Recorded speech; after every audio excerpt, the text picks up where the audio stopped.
Well, Merry Christmas and welcome to Christmas Eve with Resurrection Indiana. Now, if you've been following along with us in our Advent messages, we have been looking at the Gospel of Luke and the songs of the Savior. The coming of Jesus into the world was accompanied by songs and praise. And of course, Christmas today is much the same way. It's a time of celebration. We give gifts, we have special dinners, parties, singing, worship. But this year is different than most for everyone. As we approach Christmas, most of us are maybe more looking toward the finish line of this year, and we're just hoping that the next year will be better than this one. This has been a year of social unrest and racial tension and political partisanship and division, all kinds of division. And all of it has happened in the midst of a pandemic that has turned life as we know it upside down. We are tired, we are weary, we are frustrated and angry. And whatever side of whatever controversy you come down on, there is maybe one thing that we all agree on, and that is that this dumpster fire of 2020, we are just ready to be over. And we are tired even of being tired. But you know, this isn't the first time that it has felt like this, and we are not the first people to have felt like this. There were songs and rejoicing and wonder when Jesus was born. And the Son of God coming into the world was the fulfillment of God's promise down through history.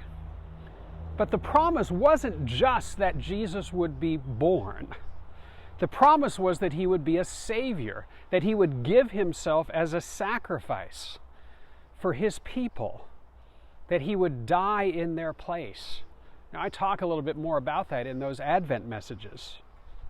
But even in these first chapters in the Gospel of Luke, where the birth of Jesus and his coming into the world is told, we see those shadows of Jesus' suffering. And we see those beginning to fall over the joy that everyone is experiencing. And those shadows will only grow larger as time goes on and as Jesus grows up and begins his ministry and makes clear who he is and what he's about. He will offend all kinds of people by calling out their sin and their need of a Savior. And he will even offend us today for the same reason. And this infant child that we celebrate at Christmas time, this infant child that Mary held in her arms that first Christmas morning, her firstborn child, will one day hang on a cross above her. And in that moment, it will seem like everything. The angel that had appeared to her saying that she would bear the Savior, the promises that she knew and trusted, the crowds even that cheered Jesus at one time. In that moment, it will seem like none of it makes any difference and that it all amounted to nothing. But that's the way God's kingdom works. Salvation comes only through death. But after the shadows rise and the darkness falls over the cross and his death, there does come once again the light of day. And this time, it's a rising light that will never set, and to this day hasn't set. Jesus rises in victory over sin and death. Mary, even, who lived through and watched all of it happen, she praises again. And today we are called to trust and believe in that same Savior.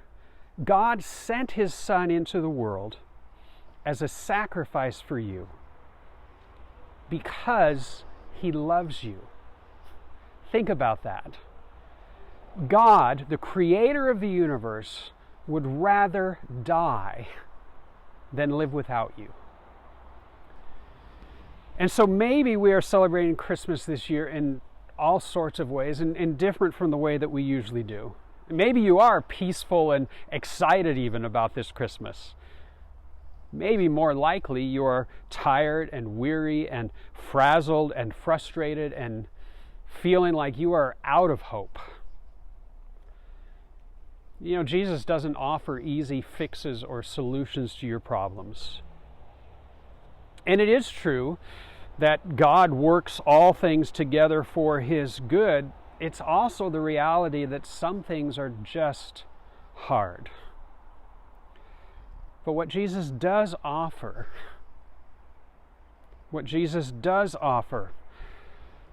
is the hope that is in him, proves that things will not always be like this.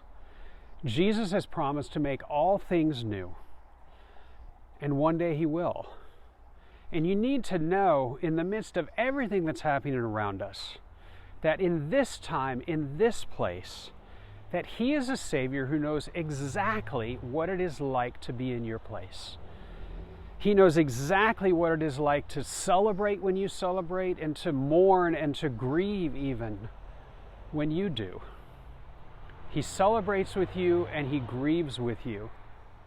And so our prayer for you at Resurrection Indiana is that you would know Jesus this season. Merry Christmas.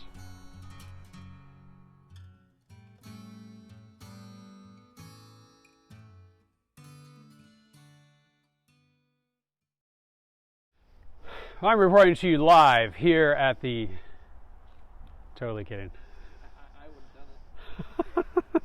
I would have definitely kept going. Yeah, I would have kept going, but then I thought, he'll probably use this. So...